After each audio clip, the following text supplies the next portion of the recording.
ఇన్నేళ్ళు మనం దేవుని చల్లని నీడలో ఉన్నాం. కష్టాలు వచ్చినా, నష్టాలు వచ్చినా, సమస్యలు వచ్చినా, ఇబ్బందులు వచ్చినా, రోగాలు వచ్చినా, ఏమి వచ్చినా అన్నిటినీ దాటేసుకొని చల్లగా దేవుడు మనల్ని కాపాడుతూ వచ్చాడు. ఇది దాని చరిత్ర. గడిచిపోయినటువంటి కాలము చరిత్ర. చరిత్ర అనే దాన్ని మనం మార్చలేము. జరిగింది జరిగినట్టుగా ఉంటుంది. అది మంచిదైనా మంచిది, చెడ్డగా అయినా చెడ్డది. అది రికార్డ్ అయి ఉంటుంది. మనం అబద్ధాలు చెప్పినా దేవుని దగ్గర కరెక్ట్గా ఉండదు.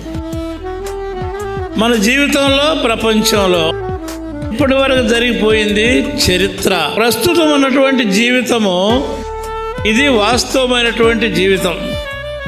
మనం ఇప్పుడు దేవుడిని ఆరాధిస్తున్నాం, దేవుని సన్నిధిలో ఉన్నాం, పాటలు పాడుతున్నాం, సంతోషంగా ఉన్నాం, కొత్త సంవత్సరాన్ని ఎదుర్కోబోతున్నాం. ఇది వాస్తవం. కానీ రేపు ఏం జరుగుద్దు అనేది ఇంకొంచెం దాకా ఎదురు చూస్తున్నారు. ఇంకొక 5 నిమిషాల టైం ఉంది, 5 నిమిషాల టైం ఉంది.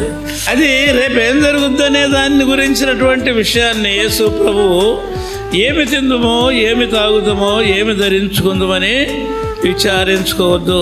ఇది క్రైస్తవ సంఘానికి యేసు ప్రభువు మనకు బోధించినటువంటి, మనకిచ్చినటువంటి గొప్ప వాగ్దానం. మీరేమి దిగులు పడక్కర్లేదు.